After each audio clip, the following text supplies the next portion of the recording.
Droomies, acolytes, and reform pinhead power bottoms. The Druids bring news of a major metal discovery.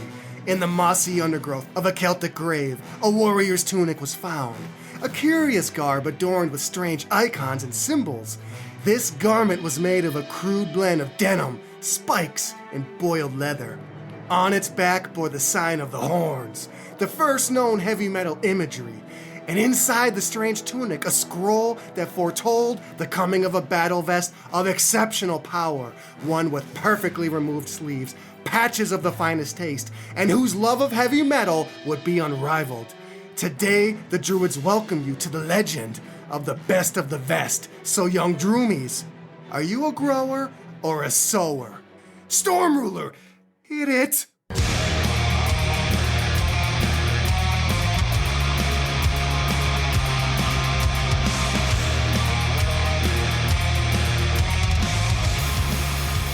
Franny, how the hell are you?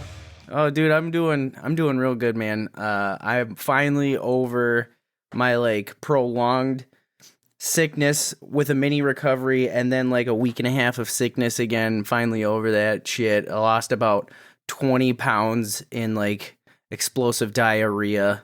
So I'm feeling slim, I'm feeling Sounds slim. like you need the old Dimebag Daryl cure-all of Pedialyte with a little Gatorade. Oh man, I was drinking so much of that. I basically own stock in Pedialyte right now. I'll tell you what, it's well, coming unreal. off the backs of fucking Thanksgiving, I don't think I could, for myself, I don't think I could eat another carb if you paid me. I've just been sort of persisting off of fucking breadcrumbs and potatoes and beer, and I'm just yeah, man, I haven't been shedding any weight. I've just only been adding it. But all that is to say, I'm happy to be talking about heavy metal as usual. Droomies, we've got a hell of a show for you today. We've got field reports on Cro-Mags. We've got newly discovered heavy metal archetypes. We've got an ode to battle vests that'll keep you stitching for days, and of course, Franny, as always, we've got hot show coverage. We've got album reviews to keep the metal flowing. So, I just got to say, Droomies, I've been loving hearing you coming out of the woodwork on the heels of our Halloween special, letting us know who you'd fuck, Pinhead, Freddy, Jason, and I gotta be honest, it's been skewing heavily towards a lot of Pinhead fuckers, but there's a lot we left on the table with that discussion. One thing I was considering, Franny, is Pinhead. Another reason I'd fuck Pinhead, he ain't got needles on the inside of him, and that's something. That's probably something I left on the table for that show. But oh man, yeah, it's been really nice hearing from all sorts of people. Just again, out of the woodwork, coming from all over the place too. It's been really awesome to finally get some really good fan interaction. So, keep sticking around because we ain't going nowhere, baby. We ain't going. We're not going nowhere. So yeah, keep on coming in. Hit us up on our Gmail. Hit us up on our Insta. We'll plug it later. If you don't have it written down, maybe pick a scab and write it with your blood, but tattoo it to your brain because we want to hear from you. That's the coven of the Druids. That's the sacred black cloth you are here for. So, Franny, we've got some shows to dissect, some concerts to break down. I want to come in hot right off the bat and tell you all about a fantastic show, a death metal assault of Vermin Womb, Full of Hell, Mortuous, and Blood Incantation. An absolute stacked bill of heavy metal. And once again, St. Paul's Turf Club comes through in the clutch. Now, Franny, we've seen some shows here lately where the sound has been hit or miss. We saw just those lovable nice boys, Inoculation, just a few weeks ago, and we know the sound, through no fault of their own, was maybe not the best with Turf Club. Well, I'm happy to tell you that this show's sound was on point. And I'm going to just straight away, Droomies, there's a lot to cover in today's show, so even though this bill is stacked, I'm going to jump straight in to the band that I am just amped about, that's going to be opening the show and closing the show, and that is Mortuous from San Jose. Mortuous, wow. Let me just first of all mention, I cannot get over how fucking amazing this band is live. So if you don't know, Mortuous, old school death metal band that has smatterings of funeral and doom metal, and They slow things down and pick things up in just a perfect sort of balance. These boys, they play with so much chemistry. Everything is tight, and you can tell that, sometimes, Franny, you see a show and a band is maybe figuring things out as they go. Like, I think back to Skeleton on our first fucking show. Skeleton with Holder. Fucking Holder. Way back then. Man, Jesus. I was a fucking early druid in those. I had just finished my tutelage in the 20-year tradition of the Druids. Just saw Halder. I was shaking in my boots to talk to you all about it. But I think back to that show in Skeleton, a good young death metal band, but they seemed nervous. Mortuous, these boys were cool as a cucumber. They play with so much chemistry, and you can tell they rehearsed the shit out of their craft because everything was tight as a drum. Yeah. They just come off as a really professional death metal band, and they were like, I don't know, like if this is a symptom of the music just being really on point, but they feel like physically imposing. I'm certainly not gonna I'm not gonna put him in a steel cage with Christian. I'm not talking like that. Like I was just about to say, Christian versus these guys, who's winning? Christian's stomping the shit out of any fucking band. Like it's at this point, it's all about who's the top contender. Like Christian holds the belts no matter what. But that said, Mortuous, they played like a band who's hungry, and they were physically imposing. They fucking held that stage like it belonged to them. I thought that their merch was absolutely killer. I picked up some sweatpants, which I was so happy about. Like, I'm just all about the comfortable wear at this point. So they brought some sweatpants. And it's the season for sweaties right now too. So, I'm kind of in a difficult spot. I've never done this before, but looking ahead in this episode, I'm also going to review Mortuous's actual album that they've just put out in 2022, Upon Desolation. So I don't want to tip all my cards early, but I'll just say fantastic tone. They are an old school death metal band that blends funeral doom in their sound. They stay in the pocket, and they have just these haunting riffs that slow things down and make you feel like you're on a funeral procession. So they very much they make you feel like you are in the midst of a funeral. You are in the midst of death. They feel like a death metal band. Franny, you know what I'm talking about? Like some death metal bands just feel sterile, and they don't feel like they're about that life. Yeah, absolutely. Like you said, they just kind of feel sterile. It's more of a facade than a quote unquote lifestyle. Like when you listen to these kind of bands, like with Mortuous, I can gather the sense from how you're describing it that like these guys are death metal. You know what I mean? They are death metal, baby. They're not. I think about like. It. No, they're not cookie cutting it, and they're not like, for example, I'm not gonna. This show is never about burying anybody. We're here to uplift bands. We're here to unite the forces of heavy metal. But there are some technical death metal bands who I don't feel the essence of death metal when I listen to them or when I see them. Mortuous crush live. If you get the chance to see them, they set the whole tone for the show in a way that I just never would have expected. I came into the show relatively blind on these boys, and by the end of it, between the set, between the merch, between talking to them, between the performance, I'm 100% riding the Mortuous blood train. And by the end of this episode, I promise you, you will be smashing that follow button on Mortuous. You need to get on these boys. They are the cream of the crop of young death metal. I put them right at the top. I'm going to save some of my words for the end of this show, but yeah, Mortuous crushed the opening of this show. And who were they playing for? Who were they set the temple for? Well, none other than the purveyors of cosmic death metal, the ones who open your third eye, the ones who get you thinking about the connection of maybe some alien species to our slave race, the humans. And I'm talking about Blood Incantation. My God. Yeah. Franny, I know I gotta always knock the ball back to your side of the court. Have you dabbled with the old Blood Incantation? I have dabbled. I believe the first time, as a par for the course here, the first time that I heard Blood Incantation was when over at your place, getting ready to throw down some cardboard, playing some board games, and you had blood incantation on in the background. I was like, who the hell are these motherfuckers? And that's when you told me about them. And I've definitely listened to them since then, and they are bananas. And opening your third eye is a very apt way to put them, for sure. Hey, don't even be lobbing any like opening my third eye back to me when I'm on the heels of some of the shit I've heard in bathrooms of late. Well, these boys, if you haven't dabbled with blood incantation, let me just first tell you up front, these guys are cerebral as hell. This is the third time I've seen them, and whereas a band like, say, Cataclysm or even Grisian, I would describe them as more meat and potatoes, let's lift some fucking heavy iron death metal. That is not blood incantation.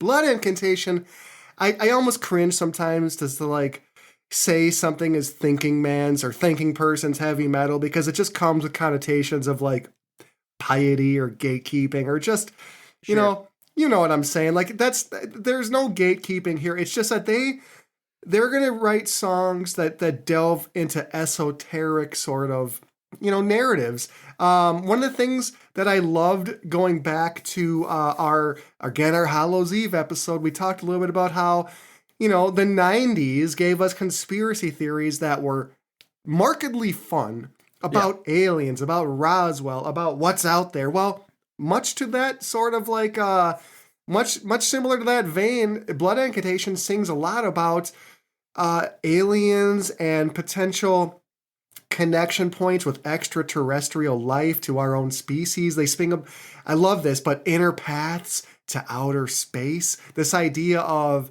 what the very essence of the Druids of Doom is about, like this idea of the rich inner world inside of us, the idea, Franny, of the macro and the micro, the idea that the cosmos inside of you are vast and rich, just as the cosmos above are, that you can turn inward and have these untold journeys in your mind.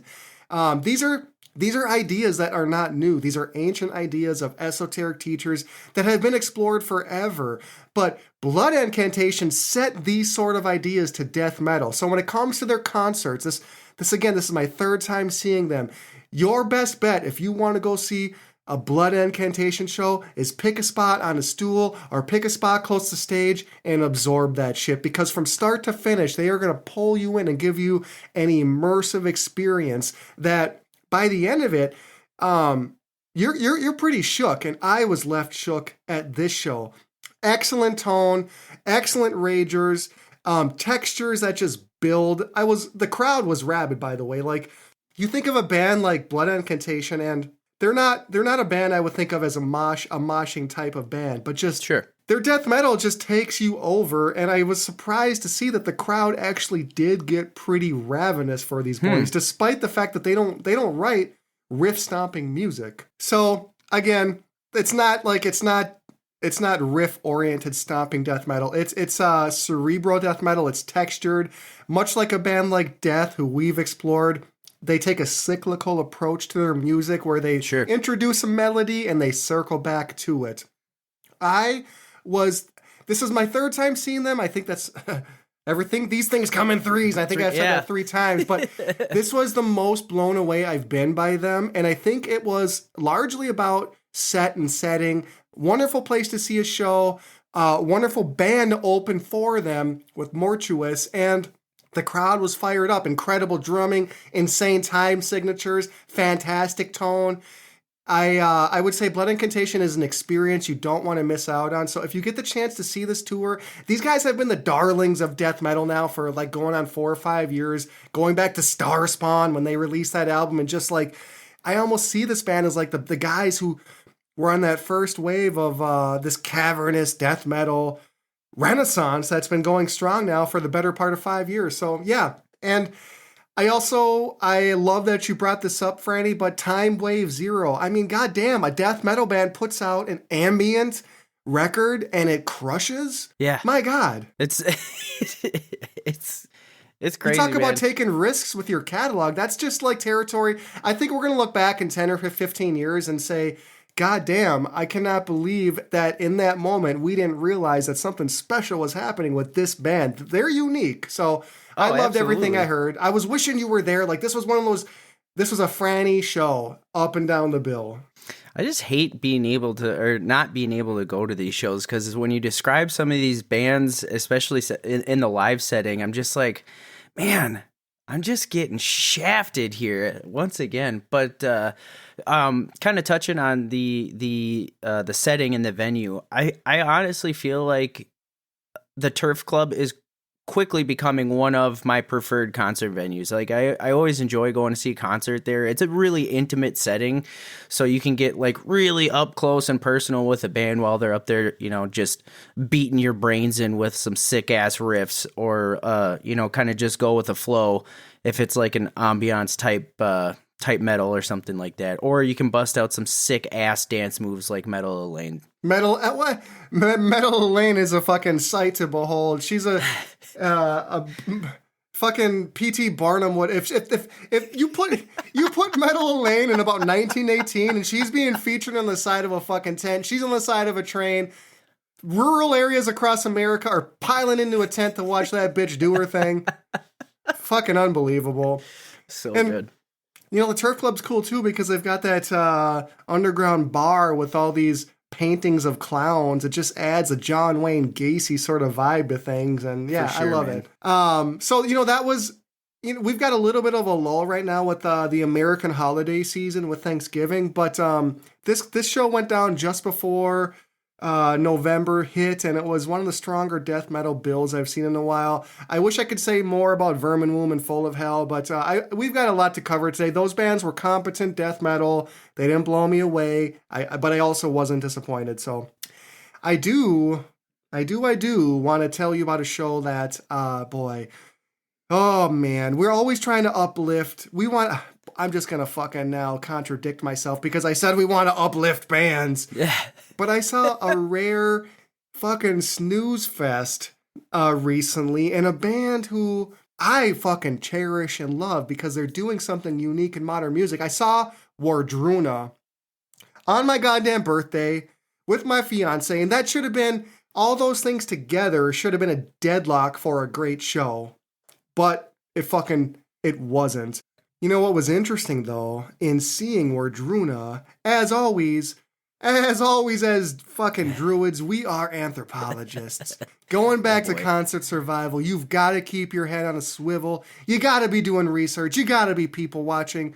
And at this show, I discovered several prominent, recently discovered, and needing to be transcribed subsets of archetypes. Oh, boy. Here we go. I'm excited for this. Let me just start with the fucking elephant in the room. Wardruna brings out the LARPers. Oh, yeah. Now, the LARPer is known to come out at folk metal shows. You're going to see a lot of kilts. You're going to see a lot of furs, maybe some drinking horns. I would say there's an extreme overlap with Renaissance festivals. And these LARPers, for the most part, are absolutely lifters. Like, a lot of these dudes were built like brick shithouses. And they came out like in force to this Wardruna show. A lot of braids and makeup and adornments and things made of wood. Hell yeah. And like, there's no, you know, the fucked up thing is like, I've got all that shit. I just wear it to the Renaissance Festival. But I thought like after, on the backs of this Wardruna show, I'm going to go ahead and say the LARPers are a full-fledged fucking archetype. And you will see them we're going to see them on a Marth in about a month. I guarantee fucking Not even 9 days, dude. 9 fucking days. I clearly, as a druid, I'm not looking at the stars as much as I should be because I have no goddamn time. What the calendar year is lost on me. Jesus. Wow. Well, finally, there is a very... I thought about this, Franny, and I wasn't sure if they deserve to be known as an archetype or not.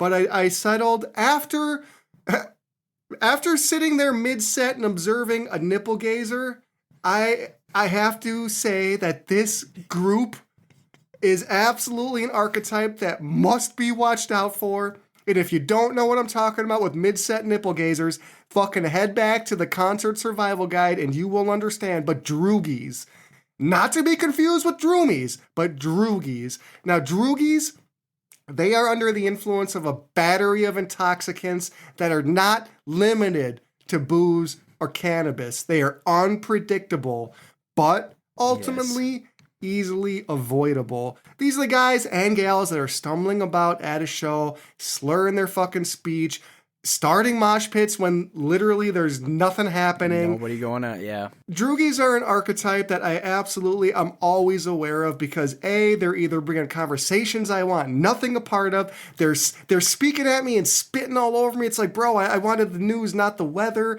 And they can quickly ruin a concert experience if you're not careful. But if you go to a show and one of your friends inadvertently becomes a droogie, oh god, all of a sudden you are now by default an indentured servant because you have to now take care of that motherfucker. Oh yeah, absolutely. Luckily, hopefully I've never transformed Jekyll and Hyde style into a droogie, but good God, I would hate to be that guy. But in past shows we have definitely seen some droogies, a la the guy in a tutu at a Black Dahlia Murder concert. Oh my God, that was clearly on something out of this world. I mean, I would say like. I'm not trying to talk you up to any kind. I mean, you don't have like an Andre the Giant tolerance for booze, but I will say you can handle your shit.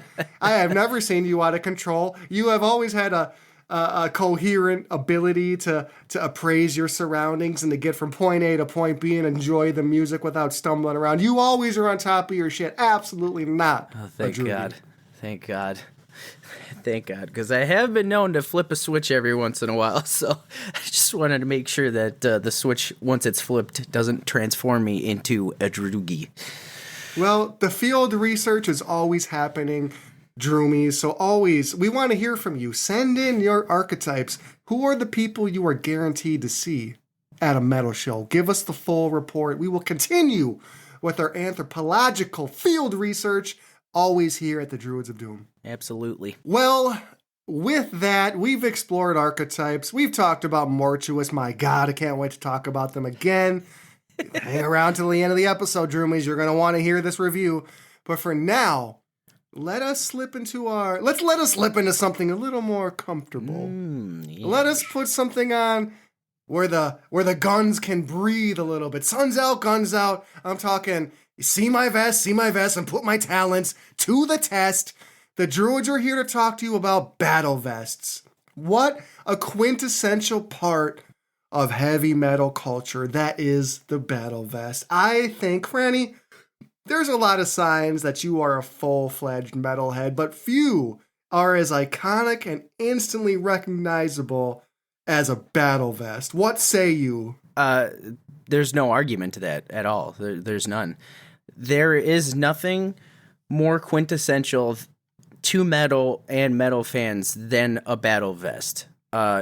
Every rock, even concert, rock/metal, heavy metal concert you go to, you're gonna see battle vest, and they're gonna be adorned with all sorts of ornamentation.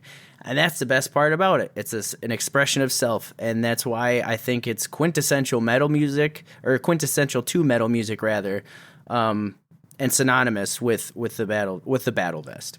I mean, short of like long hair where the bangs are cut out like a perfect line. I mean that Crow Mag sort of bangs and long on the sides look like maybe some chucks on your feet, maybe like a studded belt. Like, these are the only things I can think that are as instantly recognizable to heavy metal than a battle vest. But the battle vest is something so unique. And this whole topic du jour, we're going to give you a love letter to battle vests. We're going to tell you about the origins. We're going to talk about making one. We're going to give you our vest types. We're going to talk about the vests you're going to see. And bottom line, I'm going to give you the inside track on how to get started on your very first battle vest. So if you haven't done so already, sit down, get yourself fucking comfortable, and let's just maybe start, Franny, by giving just a little bit on the origins of the vest. So I'll just open by saying, emblems, insignia, crests. These have been used for centuries for people to identify themselves as part of a group, maybe part of a cause or a coalition. Like Franny, humans, we are a visual species. Iconography is something that's like bore into our brains. You know, like Carl Jung talks about like, wow, I just realized that Carl Jung has got a huge influence on this show because he talks about archetypes in the subconscious. For example, like dragons are something that are seen throughout all sorts of cultures. And bottom line is like this idea that iconography is deeply embedded into our psyche. That's part of our evolution as a species. So think how recognizable logos are. You can fucking spot a McDonald's from 1,000 yards without any issue. That shit is burning your... I mean, you know a Rolling Stones lips and tongue the second you see it. You know AC/DC the second you see those letters. Absolutely. I mean, there's tons of different like car brands, even like you said, we're inundated with these symbols that we see all over the place, but they all become so instantly recognizable. And like you said, we've been using crests and logos and all that kind of stuff forever.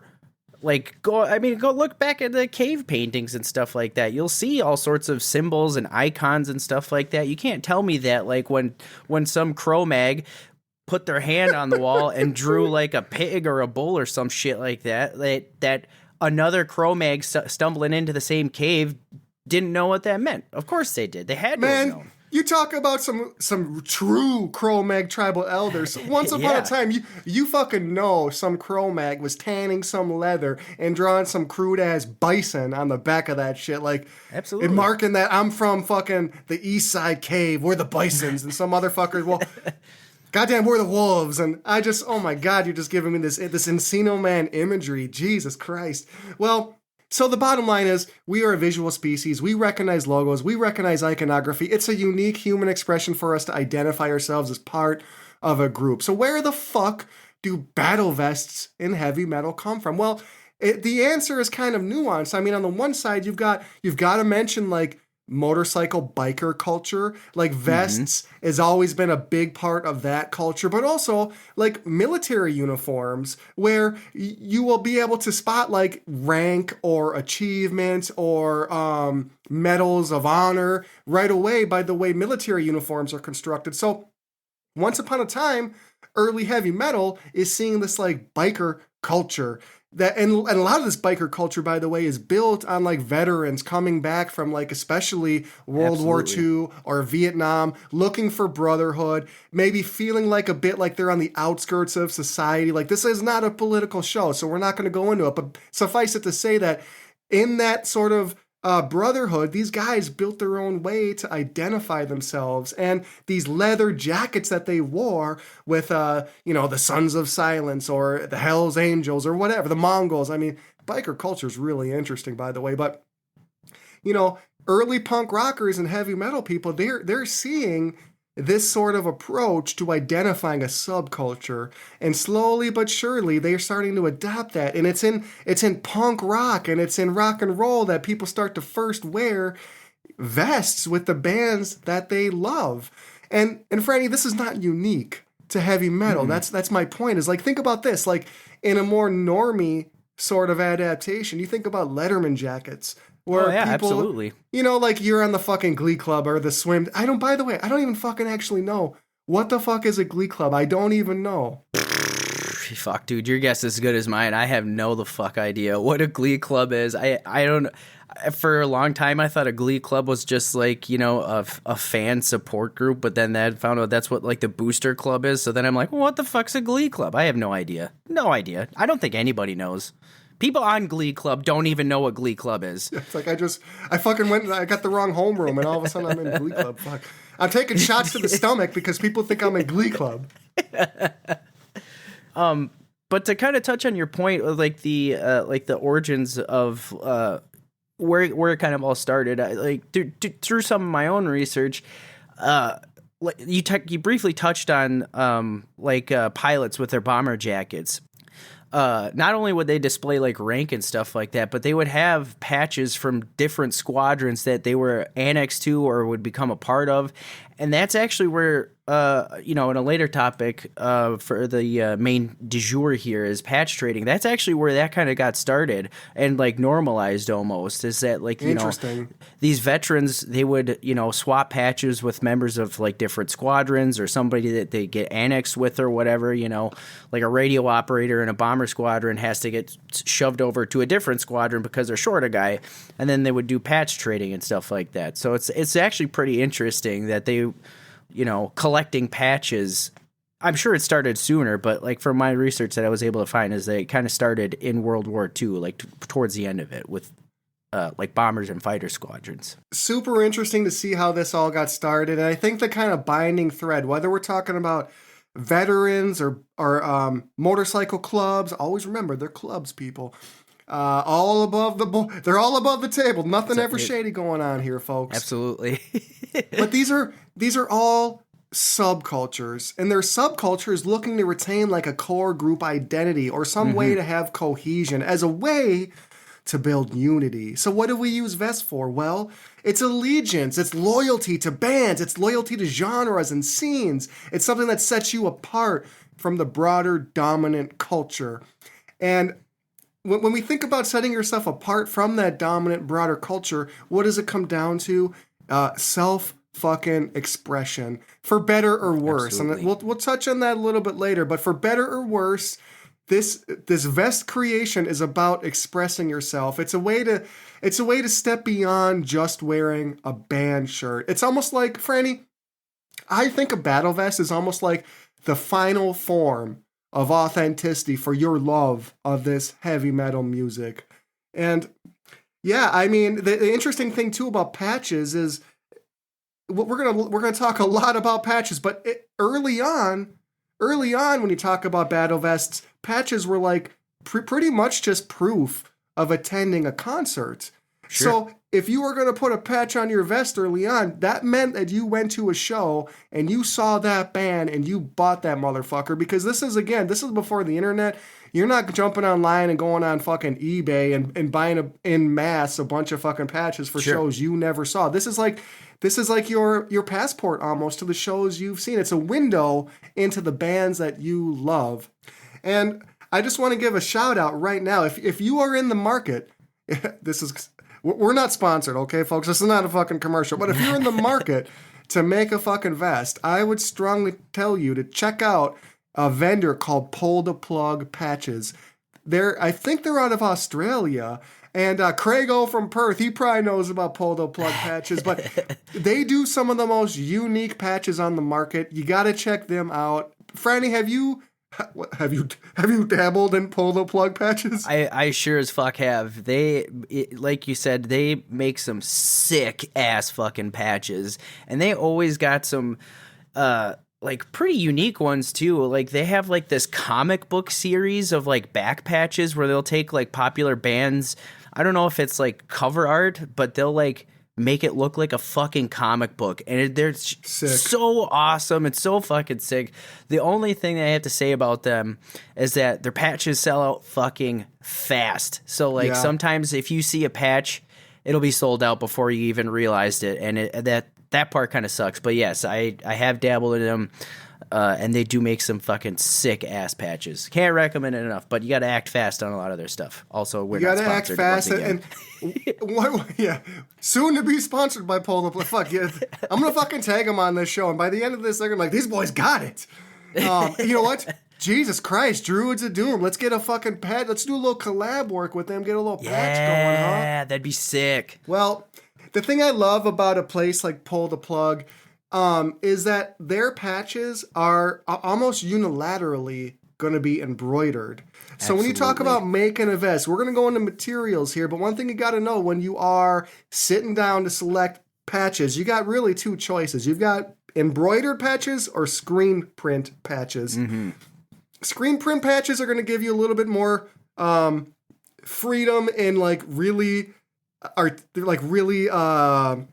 how to say, like advanced or detailed sort of imagery, because it's screen print, but embroidery you don't have that sort of flexibility, but what you do have is just a much better look and feel. So if you're just starting out with making your first veg, totally target embroidered patches would be my advice. They last longer too.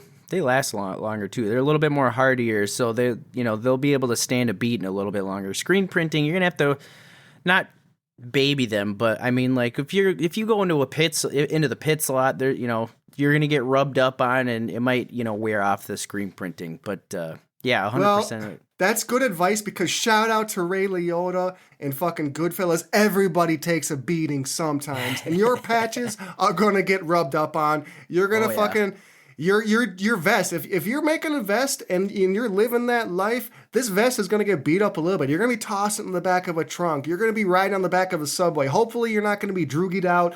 Hopefully it's going to be with an indentured servant to hold that shit if you need to. But your patches are going to take a beating. And that's one of the cool things about your vest, is it's telling a history through its own scars. And that's one of the, Franny, I want to just mention, like, that's one of the things I love about, like, especially punk rock battle vests, is punk rock battle vests, as opposed to metal vests, are almost always do it yourself. They make a lot of their own patches. And especially when you get into like talking about like gutter punks or crust punks, like their vests, they don't look like they've been hanging up in a closet, just getting pulled out just for every once in when you go to a little Wardruna show at a fucking theater. Like these guys' vests look like they've got caked up puke. They look like they've got fucking tire mark or some exhaust imprinted on the side of them. Absolutely, man. And we've seen some crust punk like style vests like at some of the metal shows, and yeah, they look lived in, very much so. I want to make a shout out before we move forward to a really cool book. And full disclosure, I haven't read this book, but I'm aware of it. But Defenders of the Faith, the Heavy Metal Photography of Peter Best. Check this book out if you're really interested in this topic, because this guy goes through and he's accumulated a shit ton of photos of just like really unique battle vests. So if you want like a really cool little coffee table book, I would recommend checking that book out. Available wherever you get your bullshit. I also want to shout out to Lauren Alex O'Hagan's article, My Musical Armor, Exploring Metalhead Identity Through the Battle Jacket. That was one of the really, even though I'm drawing on my own experience, that was a cool article to read about this topic. Well, Franny, there's a lot of meat still left on this bone. So we've talked about the history of fucking battle vests. We've talked about patches. We're trying to get sponsored, but let's talk about vest types. Shameless plug. Oh my God. Shameless plug the patches. I don't know. Shameless pulling of the plug patch. Christ. Craig, put some. Craig is now like our co-producer. He doesn't even know it yet, but put a word in with your Australian brothers down there for fuck's sake. Franny. Now, there's a lot of different types of vests, and much like the archetypes of heavy metal, I'm always, along with you, got an astute eye on what I'm seeing at shows. And I want to just real briefly just give a kind of rundown of the sort of like aesthetic approaches I have observed with battle vests. And this is going to be crucial, because before you sit down and decide to make your own vest, you got to at least kind of know what's come before you and what's out there, because believe it or not, deciding on the style of vest you make is going to say a lot about your taste, about the kind of person you are, about the kind of music you listen to, and about the kind of way you want to interact with other fans at heavy metal shows. So, to start, Franny, the first one I want to call back to is, I like to call these guys the Razorbacks. Now, these are the vests that have, like, studs and spikes are a part of any solid vest, in my opinion. It's all subjective, folks, but Razorbacks are the vests that have, like, obnoxiously large studs. Like, these are the guys who are moshing in pits, and you actually legit kind of have to watch out, especially, like, if their shoulder is at, like, eye level with you. Oh, yeah. Razorbacks are really into the studs and spikes. Gotta watch out for them. The next one...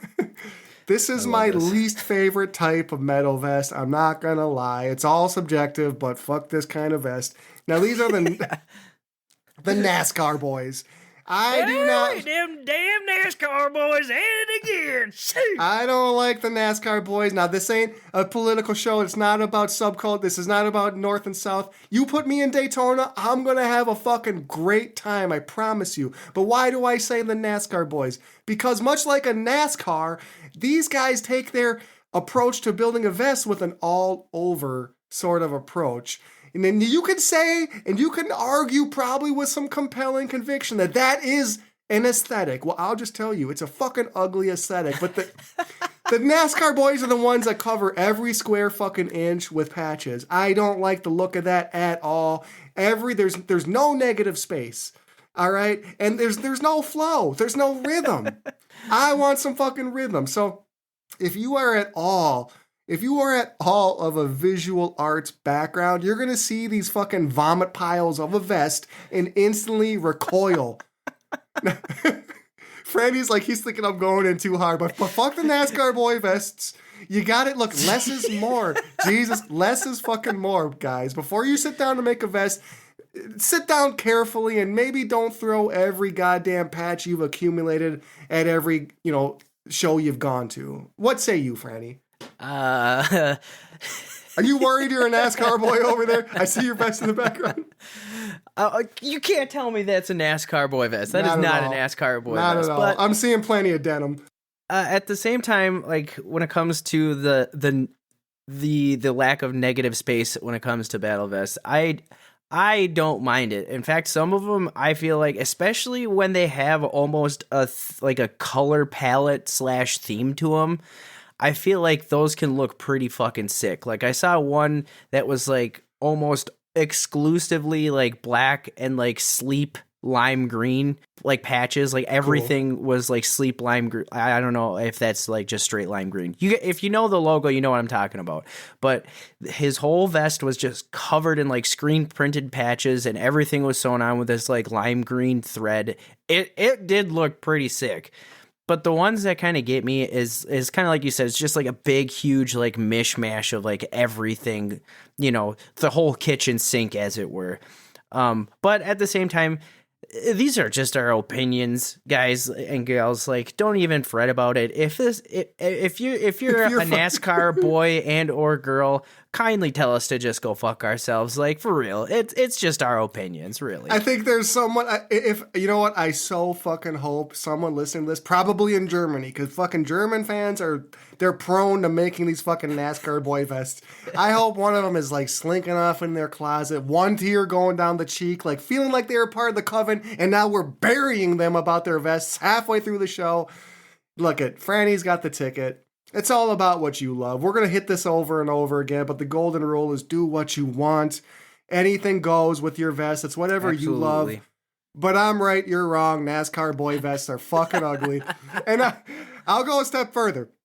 There's there's a subset of NASCAR boy vests. Now, you're already taking an all-over approach, but on top of that, you've got a fucking real extreme case of OCD. So not only are you covering your whole fucking vest, but it's as if you are playing Tetris with your patches. Oh my God. And everything is locking up perfectly. There's not a stitch wasted. There's not a spot. You don't even know what color the denim is by the time these guys are done. So if Franny's sweating over there, I'm just burying people's vests. Oh my God. I'll just segue. Let me get off of that topic. And you know what? True Second Elite, Gordo, I know you're listening. I know you're laughing about this because we have spotted them. We have spotted these guys.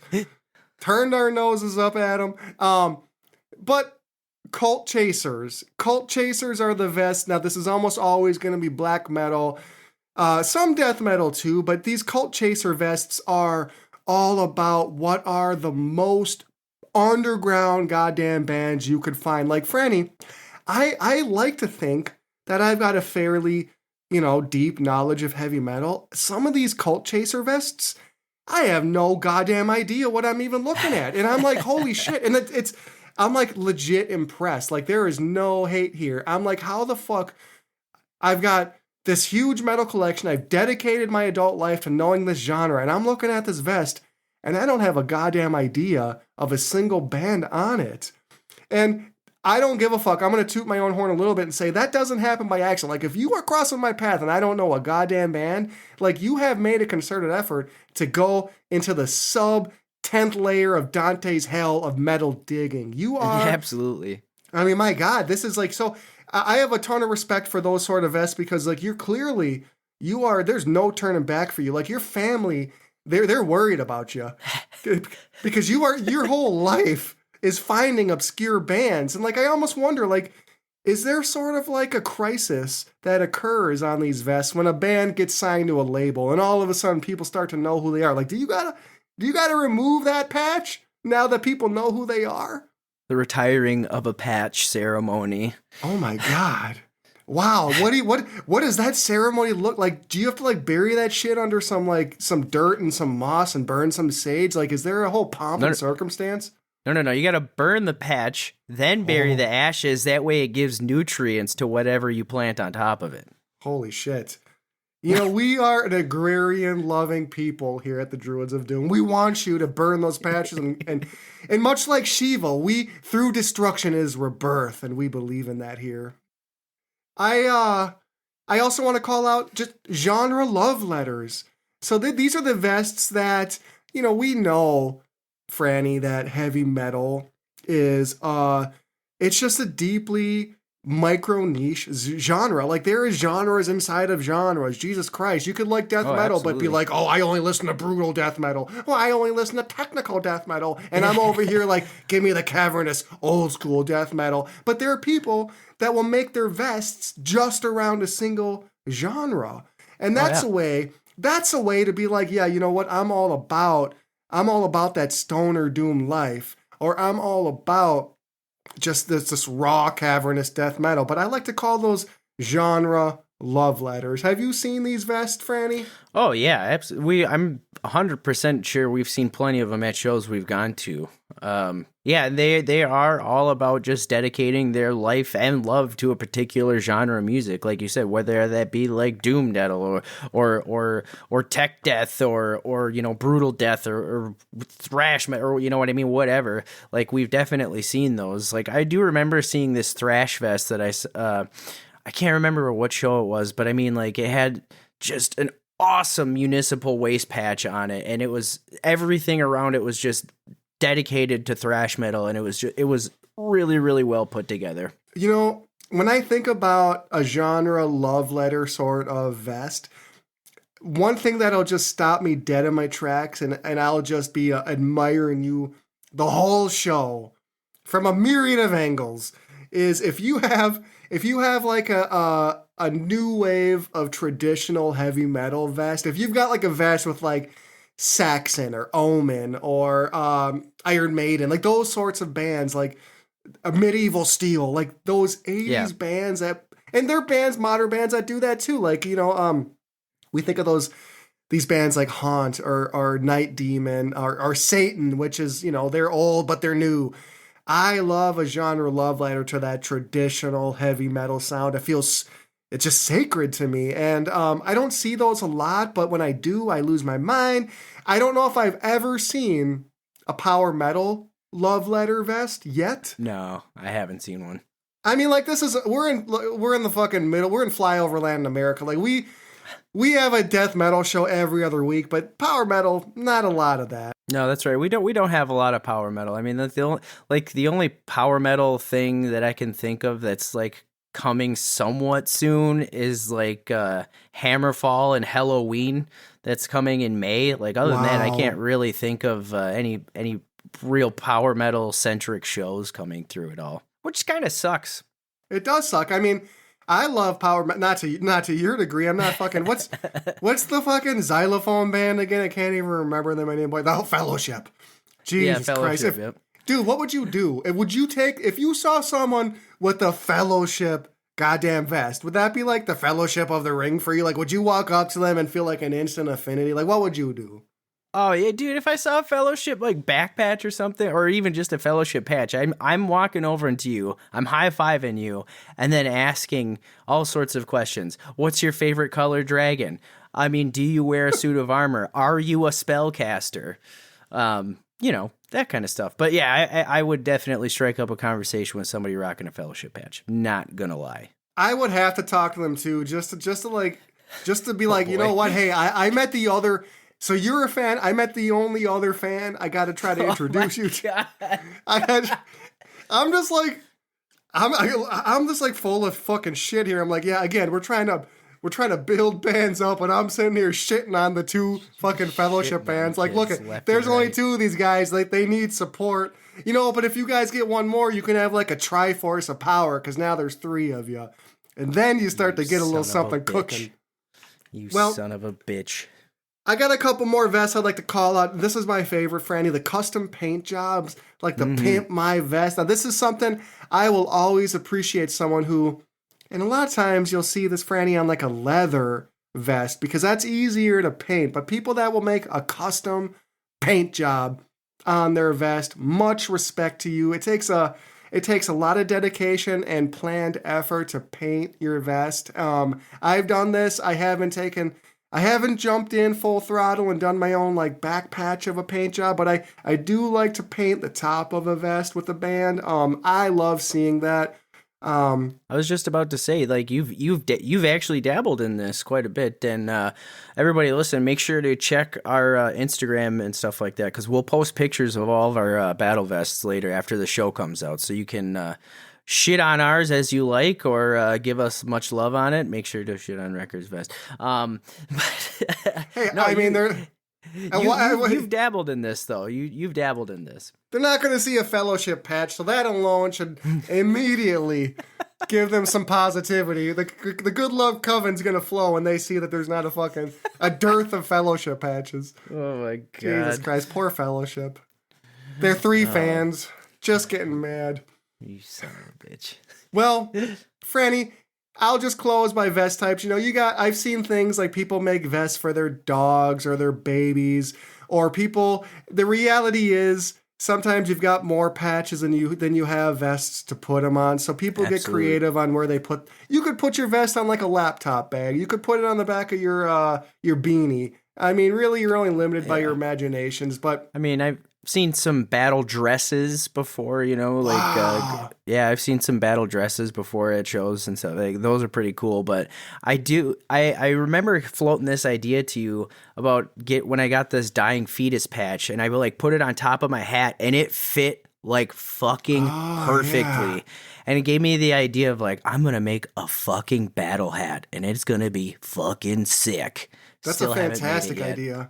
Well, let's segue into, okay, we've given you all of our fucking subjective opinions, but again, I'm right, you're wrong, NASCAR boy vest, fuck 'em. We've given you our subjective opinions about the vest types, but let's say now after all that shaming that we've done, if you're still here and you've got the fortitude and the gumption to sit down and make your own vest, you might be sitting there like, well, I've never fucking sewn before. I don't really know where to start. Franny, let's give a little bit of background on how to make a vest. And this has come up before. This will be the last time I say it, but it bears re-mentioning. Before you make a vest, remember the golden rule: do what you want. Make a vest for yourself. If there are like Reddit groups where you can follow like vest culture, and every day there'll be someone posting like, is it okay if I do this? And the answer is the same thing every single time. Like, do what is meaningful for you. Absolutely. Do what you do, and fuck everybody else, especially the ones that say, "Oh, you can't do this because it clashes with that." Fuck those people. Those are gatekeepers, and they can all rot in hell. That's 100%. Right. When it comes to a battle vest, the only wrong move is the one that you decide is a wrong move. That's it.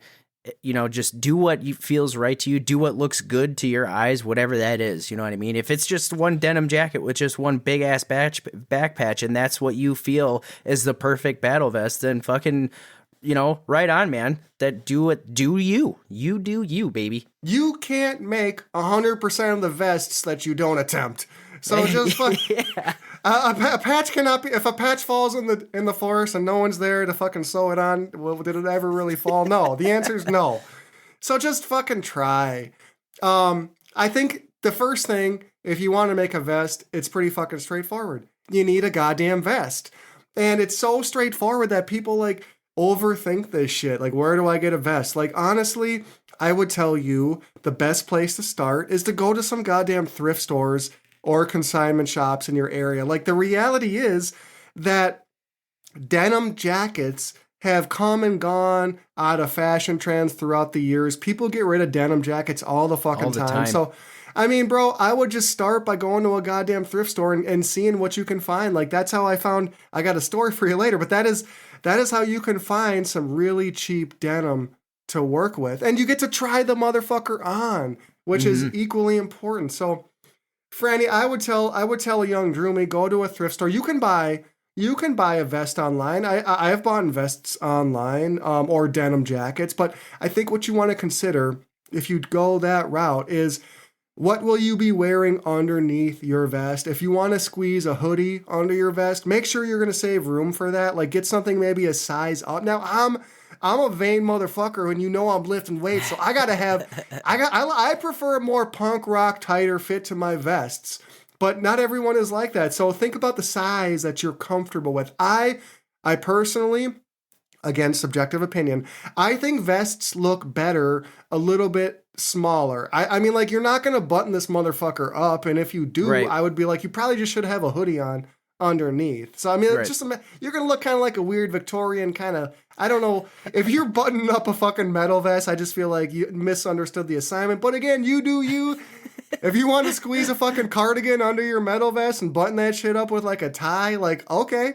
That's all on you, baby. That's all on you. That's your... Another good place that you can get like denim jackets or whatever. I like the one that I got it on in Target in the clearance section for like $9. So like that's honestly an option too. Check out, your Walmarts or your Targets and check the clearance section, especially like transitioning from fall to winter. That's when I got my denim jacket. I mean, if you don't want to support that stuff, that's 100% fine, but I checked all of the thrift stores in my area and there was no denim. So I found one there and I was just like, well, let's go with it. Bro, I got my sickest fucking white denim David Lee Roth Coke on the top of a fucking IROC Camaro jacket at Target. Yeah, and dude. I was like, I could not believe it. I was right there with my girl and I'm like looking over. I'm like, is that a white fucking vest? I sprinted to grab that motherfucker. Knocking moms and kids over along the way, just throwing the bows out. Oh my god, a white vest! Oh hell yeah! I took a path out of my way just to knock a child over to get that vest. Oh shit! There was a clear route straight ahead, but I saw a child who I knew would pay the blood cost for this vest to be even better. So yeah, there's a lot of places you can get vests, and on that topic, think about the material you want to work with. So of course, most people are going to make a denim vest, but you can make a leather vest. I've seen people make I'm not down for this, but like I've seen people make vests out of flannel. Oh yeah, I've seen that too. Some of them are actually pretty cool. Shout out to one of the friends of the Druids, Stay. He's got a sick ass leather vest that he wears to shows. He's got a full-on leather jacket. That's like a bomber jacket. Yeah, it's not even a vest. It's a straight-up jacket, but it's a sick-ass leather jacket that's all decked out with patches and everything like that. Denim's a little easier to work with. I haven't worked with leather, but I just know that like sewing leather can be kind of a challenge sometimes. So there's that. Just kind of something, once again, to keep in mind. Be mindful of the materials that you want to work with. Speaking of materials, you mentioned sewing through the materials. When you are sitting down, you've got your vest selected and you're at the spot where you want to start putting patches on. Don't even try to be pushing a regular like needle through denim. It's not going to work. You need when you buy yourself like a small sewing kit, you need a heavy duty needle. So use the strongest one that they give you with one of those kits. And also you need to select thread that is heavy duty, because as you're pulling these needles through denim or through multiple layers, like it's going to take a battering. So you need really strong thread. So Absolutely. When you're selecting thread, I totally recommend like almost upholstery grade or furniture grade sort of thread is what you're going to want to do. And just like go on fucking YouTube and watch someone thread a needle. Like it's super simple. Get past that fear if you've got it. Like I know I'm not like Gender roles are bullshit anyway, but it feels like a lot of like people that identify as guys, like, or dudes, like they get scared by like sewing. Like it's a fucking fundamental life skill. You got to know Oh, how to sew. absolutely, man. Absolutely. Like when I was in the military, like sewing was huge. I had to sew on my patches and stuff like that. If if like one of them got ripped off, that's happened before, like working around the jets, like I have to sew it back on. Otherwise I'm going to, get yelled at by my CO or whatever. But yeah, sewing is definitely a good skill to have.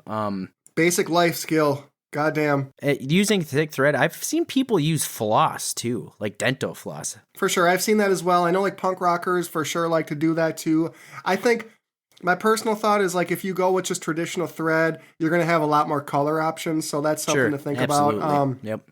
You might want to think about, now this is getting into the real nitty gritty, you might want to think about like stitch type, how you place your stitches. That's something that can be important. Like, do you want to have like a really crude aesthetic? Do you want to hide your stitches? These are all things for you to consider. And when you're gathering materials, you also want to be thinking about, like, of course there are your patches, which hopefully you've got a few up front, but do you want to have studs and spikes? Do you want to add additional pockets? Personally, after having built a few vests, I cannot emphasize enough the utility of having a couple extra pockets that you add to the inside of your vest. You can hide a koozie. You can hide other implements you want to bring into the show. You can fit a CD, patches. Like, you add extra pockets. It is so useful to a vest. I cannot agree more. It's a total game changer. Adding pockets really is the bee's knees. And plus, if you decide to cut the sleeves off your denim jacket, you're going to have a bunch of extra material to make pockets with. So excellent fucking advice. Wow, that's a great tip. I would have forgotten to thank you, Franny. That's clutch. And speaking of taking your sleeves off, what I totally have found it works really well is, of course, cut outside of the hem. You don't want to cut on the inside of the hem because your jacket's going to fucking unravel over time. But after you cut your sleeves off and before you put a motherfucking patch on that vest, wash and run your vest through the dryer. Because if you do that, it's going to give your cut off sleeves just like a nice worn out look. It's going to pull the threads out. It's not going to look like a really clean scissor cut anymore. So cut your sleeves off. Wash and dry your vest. I know you're dying to work on it, but take the time to do that. It'll turn out a lot better if you do. Absolutely. Can't agree more. And then another little trick, if you want to go for an even more grungier appearance, a little bit of sandpaper. Nice. Scuff some stuff up, make it look, especially if this is just a, fresh vest or whatever, you kind of want to make it look a little more worn in or whatever. Sandpaper, a high grit sandpaper comes in clutch. Something I wish I had known that should be fucking straightforward that I fucked up, and hopefully will save you all some heartache, but don't sew your pockets shut when you put patches on. My God, I can't tell you how many times I have had to take a patch off or restart a line because I fucking shut a pocket. Like, Franny, have you done that? Yeah, dude. Remember my fucking sick ass Obscura back patch that I put on the side? My vest, after I jerry rigged some pockets, had six total pockets. After I put that Obscura patch on, I went from 6 down to 3. Goodness gracious. God, but man, Jesus, is it worth it? Because that patch just looks sick as fuck. So I still got the 3 pockets, so I still have some utility, but man, sometimes you just can't get around it, man. Sometimes you just can't get around it because the patches is, in a typical spot, and you just kind of grit your teeth and bear with it. That's what I had to do, but oh well. We've talked a lot now about just like the brass tacks of making a vest, and I have said that the only golden rule is do what you want, make it for yourself. If I ever did have one rule though that I do sort of feel is important, it is this: make your fucking vest yourself. Make your fucking vest yourself. Like, don't. I fucking cringe when I hear that someone gives their patches to their grandma to sew on their vest. Like, man, yeah, you gotta earn your vest. If you're not puncturing your finger once in a while and bleeding on that vest, if you're not going through the process of adding your own patches and learning about how to sew and making decisions on the layout, you're missing out on such a fun part of wearing your vest. Like, Franny, when you make your own vest, you're gonna make all sorts of mistakes, and at the time, they're going to feel big fuck ups. But the fun of it is, by the time you put that vest on, you're not going to give two shits about any mistake not. I mean, short of shutting a pocket down, you're not going to care about the mistakes because you made it. So you should earn your vest. I feel strongly about that. Like, I don't give a fuck if you want to put a 5-finger death patch right in the smack middle of your vest on top of an Iron Maiden patch. Good for you. Did you make it? Hell yeah, let's rock the fuck out. That's my only rule, honestly. If there was one rule that I that would be the one that I agree with you on, making it yourself, because it's like you said, it's a whole experience to go through, like, poking your finger, ripping a thread, and having to start a patch over again. Oh God, that's the worst. But you know what? You learn some stuff along the way doing it. You know what I mean? I mean, that vest is yours. You have earned it. Like, we talked about how bikers and veterans sort of like, really laid the seeds for this sort of culture. Like, think what they go through to have what they wear. I don't feel like it's asking a lot for you to like binge watch Breaking Bad and sew your own goddamn patches on your vest. Like, earn that shit. That's the way metalheads have been doing it. And think about punk rockers. Like, they're not just like sewing their patches on. They're fucking making their patches. Like, they're piecing together different types of fabric, like maybe some leopard print on top of leather. I mean, like, so I don't know, like, sew your patches on. It's going to be more meaningful. You're going to go on your own druidic journey if you make your vest. Absolutely. I can't agree more. Franny, I want to talk about now, as we're winding down here on the vest discussion, but I want to talk about something that's maybe a little bit sensitive. And as Druids, you know that this is not a political show, and it's never going to be. But I will say this. When you make your vest, yeah, it's whatever is important to you, run with it. Whatever you want to do, do it.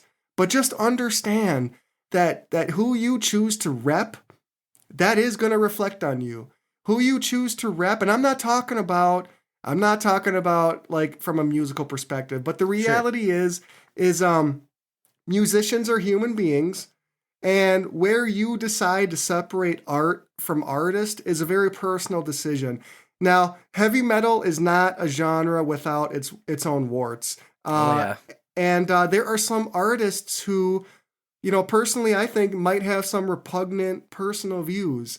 Now, you decide who you want to rep, but just know that if you're not careful, some bands may send a message that might not be what you're intending. So I'm not telling you to dive into every band's personal history, but there are some bands who 100% are going to have connotations with them. So I'm not going to tell you who to listen to. I'm not going to tell you how to define where to separate art from artist. But what I am going to say is just appreciate that who you decide to rep does matter.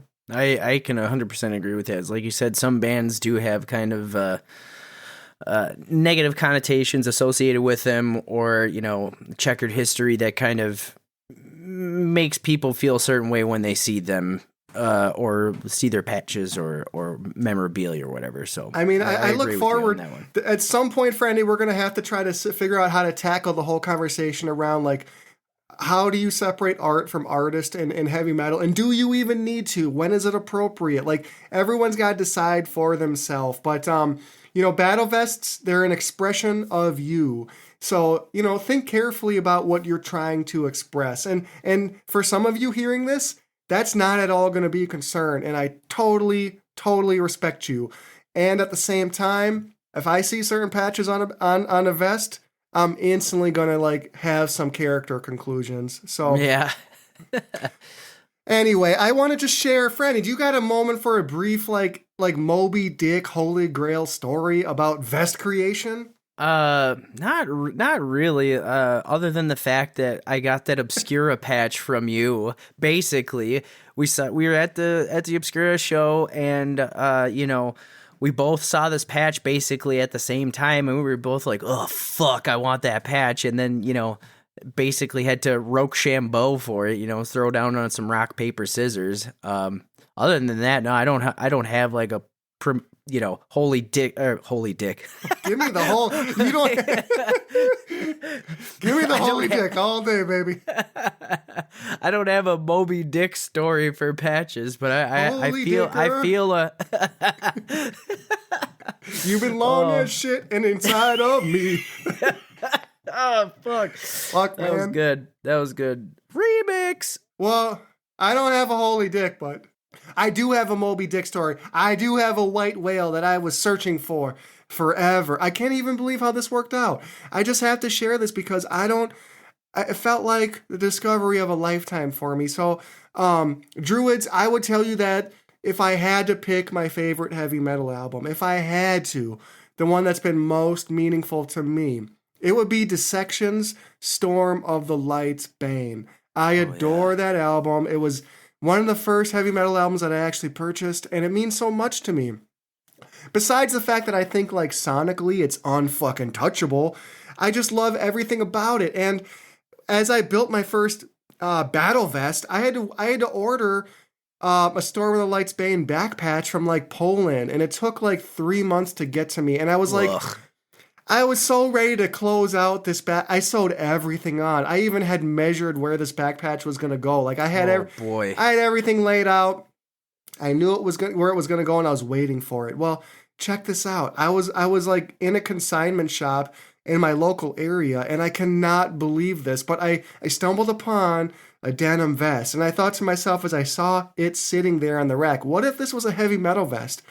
And I pulled it out. And would you believe that on this vest was like an early 90s era original Storm of the Light's Bane patch that some metalhead had put on this fucking piece of denim 25 years ago. And here I am in my same city at a random thrift fucking store is a vest with the patch I want. But oh, by the way, it's a legit one from like 1994. How is that possible? Holy fuck.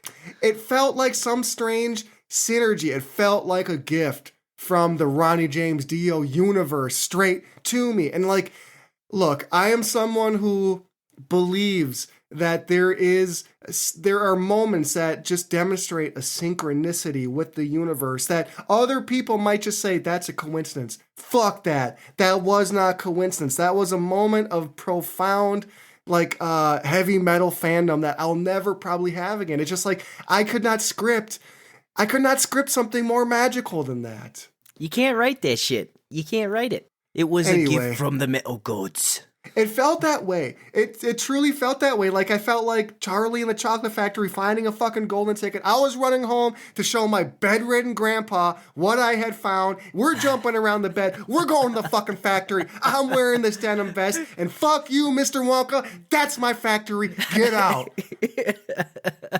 Hell fucking yeah, dude. I couldn't believe it. So fucking sick. That's so fucking sick. You know, the funny thing was, I tried to tell the shopkeep about the momentous moment. Like, I cackled in the store. I'm like, I sounded like a goddamn lunatic. I could barely explain to the shopkeep what had just happened inside of me as I found this. And they were just like, yeah, cool. Like, it's $17. Do you want it? Can you pay and leave? There's customers behind you. Thanks. Seriously. Anyway. Oh, man. It's still That's wild, dude. It's wild. I'm gonna have to post. I will post the photo of that patch too against my what ultimately became my vest. I'm still like, I think I'm gonna turn like that patch into like a collage piece of art and like straight up frame it. Super special to me. But why do I share this story? Because vests they're very meaningful, and this goes back to like why I say make your own vest, because I would never be able to have like a connection to my vest in this sort of way without going out there and finding the fucking denim, without procuring the patches on my own, bleeding on this bitch with my no vest makes me bleed my own blood except for every one I make. Fuck. To be fact, though. Fucking A. Well, Franny, that's legit. I think everything I can offer on the best of the vest. Is there anything that you've got that we didn't cover? No, I don't think so. I'm pretty much covered everything that like we'd kind of planned out, and I don't think anything. I don't have any sick ass stories like that, which kind of sucks. But yeah, that's all I got when it comes to the do's and don'ts, quote unquote, of battle vests. Well, listeners, Droomies, acolytes, cenobites, fucking pinhead power bottoms. Send us your email. Like, let's see. Show us your vests. Like, show us what's under your vest. Fuck. But send us what you got. We would love to see your vests. I would love to see what you're working on. And as a parting little shot on aesthetics, consider putting a back patch on the front of your vest. That shit looks sick as fuck. Send us a picture after you've done so. And Franny, that is our little topic du jour, and it was fun to hear about the vest. It just brings me back. I can't wait to start a new one. Winter's coming. It's the perfect time to work on a vest. Absolutely. And like Wrecker said, send us your pictures. Send them to Druids of Doom podcast at gmail.com, and then we will actually post them on our Instagram. Or if you want to put them up on Instagram, hashtag Druids of Doom podcast. That way we can see them and stuff like that. We want to get you guys involved. So like I said, either email them to us and we'll put them up on our social, or just tag us right on the social too. That'd be sick. I mean, we're watching the stats. We know we got listeners in Chile. We got you in Germany. We got you all across the world. And Craigo, like, we love you, man. But we got people, the point is, we got listeners all across the country and all across the world. We want to hear from you. That's what the Druids need. That's our next goal, is to amp up our fucking Droomy engagement. Well, Franny, I love stand-up comedy, and I'm not going to say this guy is or was the best comedian, but Jeff Foxworthy had a hilarious bit back in the day, like, you might be a redneck if, and it got me thinking. Yeah. The Druids are always obsessed and steeped and immersed in this heavy metal culture, and I got to thinking, what makes a metalhead? How does somebody know? Sure. Think about yourself. You're sitting here, maybe you've heard all of the classic Metallic albums. Maybe you are a potato farmer and you've gone to a Rammstein show, but you're not quite sure that you're a metalhead. You're like, you find yourself moving your body to some heavy riffs, and you find yourself throwing some horns up occasionally, but you're not always sure if you're doing it at the right time, and you're asking yourself, well, what the fuck? Am I a metalhead? Well, I'm here to tell you, if any of the following things have happened, you probably are. Franny, you might be a metalhead if you've ever uttered the words, I used to listen to Opeth, but guarantee you're a metalhead. Yeah. You might be a metalhead if you think PBR is a blue ribbon beer. I don't give a fuck. PBR at a show for $3, I'll swill that shit down all show with a smile on my face like a pig. Oh, absolutely. I will stifle my retch and vomit while I'm horking down the PBRs. Absolutely. Especially if it's $3. I mean, come on. I feel like my vomit will make the PBR taste better, and that's just a bonus. Yes. Jesus. Franny, you might be a metalhead if you've ever seen a picture of Baphomet and thought, them titties, though. Damn titties, Baphomet got some titties, though. And just a nice supple curve, as above, so below. I mean, Jesus, if I'm talking about as above with them titties. Absolutely. And you never see the backside of Baphomet, too. So for all we know, Baphomet could have a dump truck, too. So. Oh, gee, I've never seen the back of Baphomet. Baphomet's got a dump truck. Oh, yeah, it's just a straight up dumpy back there. As above, so below me. Alex. You might be a metalhead if you've ever smoked out of an apple. Oh, boy. Who amongst us hasn't? I mean, I haven't, but just because I've had a string of jobs that I can't partake of. But I do know plenty of metalheads that have indeed smoked out of an apple. Well, we like organic fruit around here. Let's just say, but if all you've got is like a Honeycrisp that's half rotten, I'd still encourage you to bore a little hole out. I'd still step aside with you in the alley and look around. And hey, if I'm in an alley, I'm at least in a nicer setting than fucking Skyway. So let's bring the apples. It's been a couple episodes since we shit on the Skyway. We gotta make sure we get it. We gotta get that in every once in a while. I mean, every show has got to work in a shot at Skyway, and every show is going to need at least one wrestling reference. We still got time on the wrestling reference. Franny, you might be a metalhead if you've ever said that Dee Snider is actually pretty articulate. Have you ever seen this? I mean, of course, because you're a metal. I mean, you would say that. You've seen him talk about the PMRC. You've seen him dismantle Tipper Gore. Absolutely. It gave me a boner the whole time while it was happening too. Like that was so great. But yeah, he is 100%. You are a metalhead if you think that D. Snyder is articulate. I will 100% back that one. He's a smart guy. He's got poignant things to say. That's all. He's well read. And that hair, my God. The dude's like 6'6". Can you? I mean, my God. It instantly adds a little gravitas to whatever he's spitting out. But Franny, you might be a metalhead if you commemorate the passing of Dimebag Darrell, but you have no idea what Bastille Day is. I have no fucking idea. I'm like, is this like Boxing Day? Which I also don't know. I didn't even know that was a thing until those words just came out of your mouth right now. This is probably for me the number one dead giveaway. If you know every word of War Pigs and you instinctively scream, "Oh Lord, yeah," you are a metalhead. Guaranteed. I'm guilty of that one. If someone were to somehow organically say a sentence to me and somehow it included the words poisoning their brainwashed minds, I would, like a robot, just scream, "Oh Lord, yeah." Oh Lord, yeah. I wouldn't even know why. I'd be like the Manchurian Candidate. It's like my programming would just take over. I was about to say, yeah, it's just like some like deep state programming just kicking in right there. Just instinctively like waking out of a trance. Absolutely. All right, hit me. How would I know if I might be metalhead if what? All right, you might be a metalhead if you ran across a store punching and bowing your way just to get up to somebody and be like, "Sick shirt, dude," and then walk away. Fuck. I feel like you might be metalhead if you can't even go over there, but you're just like, hey, from across the store, like, just look at, I've hung out of a car before just to like say, "Hey, sweet shirt." Oh yeah, I've done that too, and I've had people do that to me, you know, like, "Oh my God, I love this album." I've had that happen before too. You might be a metalhead if you intentionally wear your battle jacket to a Bed Bath & Beyond just to get reactions as a sign of protest for being there. Okay? That speaking from personal experience on that one.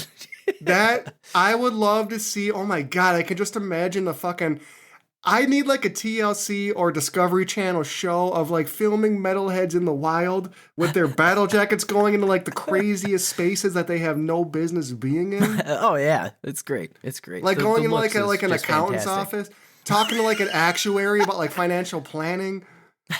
Like, before we sit down and talk about your portfolio, I need you to fucking check out this fellowship patch, and that tells you everything you need to know, that I have no wealth, I'm broke as shit. Jeez, just every chance you get. You son of a bitch. You son of a bitch. You might be a metalhead if you thought to yourself, this scene would have been way better with insert metal song here.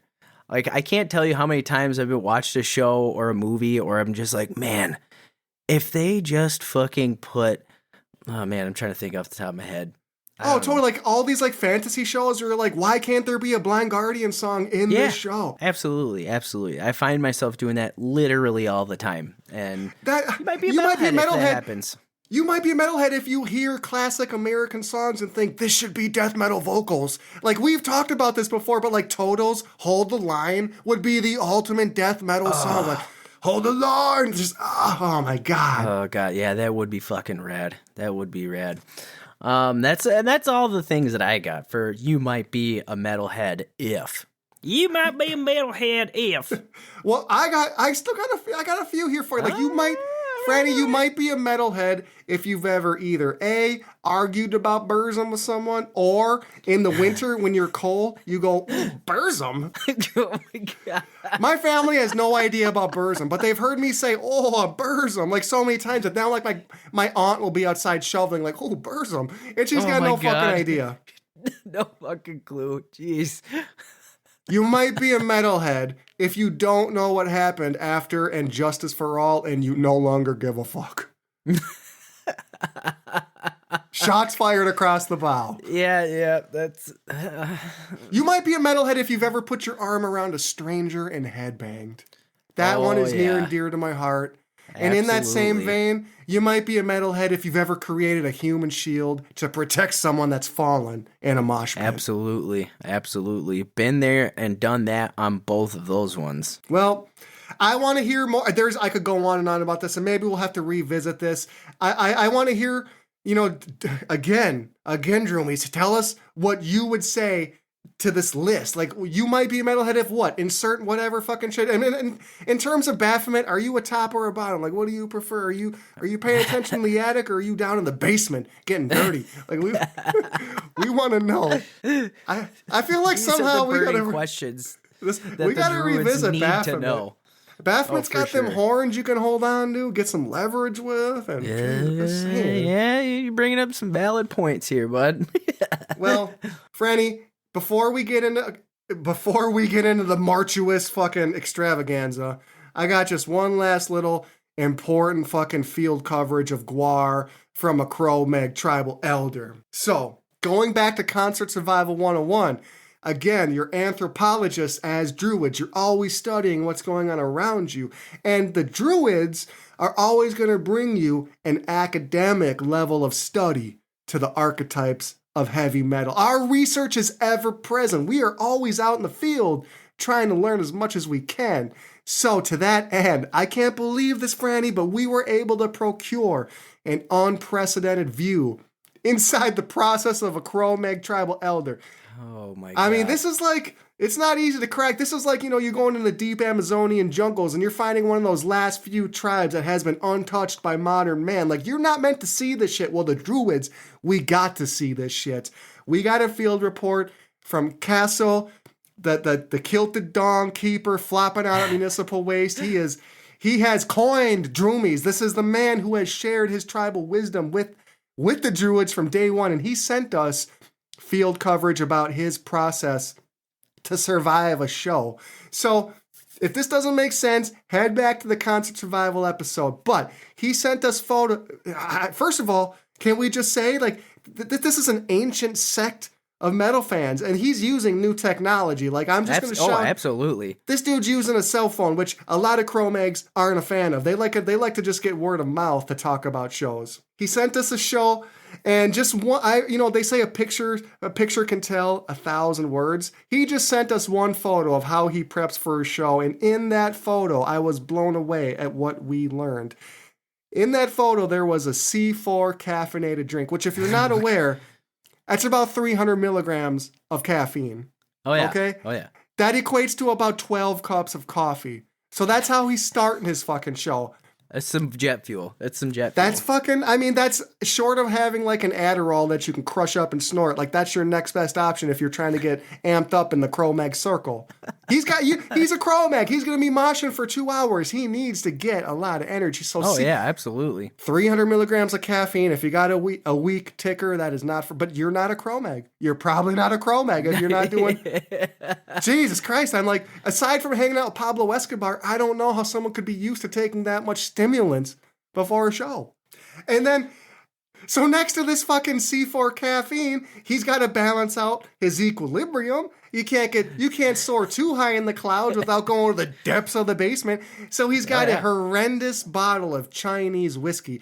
And look, there's a lot of good whiskey cultures across the earth. I don't think China's one of them. I don't know. I've never had Chinese whiskey. I could be completely wrong. I don't know. I guess I shouldn't. You know what? Fairness and exploration of cultures as Druids, I could be wrong. I just feel like at the age of 39, with a fairly competent drinking career under my belt, if China made decent whiskey, I think I would know by now. That's fair. And he's got like, this shit, by the way, it looks like Listerine. He's got this bottle of Listerine Chinese whiskey. He's got his 300 milligrams of caffeine. And then poking out just behind all of this is an extra pair of underwear. God. And I'm like, Jesus fuck. I did not see that. I'm like, what the fuck do you need that for? And he's like, look, I don't know, but I've been in situations. So he's coming prepared. And the thing is, I don't know. I feel like I can't even get too deep into that. But he's got an extra pair of why? Why do you have an extra pair of underwear? Well, Cro-Mag tribal elders. I see a small canister of Bengay for after the show because he knows he's going to take a beating and he's going to need like a good, I hate this word, but like an ointment to cover across his beaten up body. He's going to need a nice salve to help out with the soreness. And as the Cro-Mags. The Cro-Mags are perhaps the most prosaic of the archetypes. They are in touch with the old Neanderthal past. So tucked away in the other corner of the image, I can see some quail bones used for divination. I'm like, Castle, what the fuck are you bringing bones to a show for? And he's like, I may have a question that I can't answer, and that's when I need the bones to cast. I'm like, Jesus Consult the bones! Consult the bones! Look, in all of my field research and all of my years of study, I've always been able to like imagine what a Cro-Mag does to be able to mosh for 2-3 hours. And these are the things. We have peeled back the curtain of secrecy, and we've got a window into a world that we weren't meant to see. I can't promise you this coverage again. No, this is like bombshell story, basically. This is, if Inquirer was still a thing, this is the cover of Inquirer right here. I mean, I'm talking, he's got a back wrap. He's got a CD of Jock Jams. I'm like, what? What the fuck are you doing with Jock Jams, bro? Like, oh my God. I at this point in studying the picture, I stopped asking questions, and I realized probably a good idea. My job at this point is only to report. It's no longer to try to understand. It's reporting and not comprehension at this point. No, he lost me once I saw the bones. I realized I was out of my depth. Oh my God. After all of that, we were able to connect with Cro-Mag Tribal Elder, Castle the Donkflop Keeper, and he let us know that after seeing Gwar, even with all of these accoutrements and measures and preparations, he still needed 2 showers afterwards. His full body was destroyed. He said his jaw hurt. I'm like, what? How did you got a sore jaw at a concert? You didn't take a shot to the face, but your jaw is busted up? Like, whoa. Yeah, that's pretty crazy. Who knows, man? He's probably so jacked up on, caffeine and Chinese whiskey. Who knows if he took a shot to the face? Who knows? Well, I think here's my approach moving forward in dealing with the Cro-Mags. Like, this is a relationship that needs to be nurtured.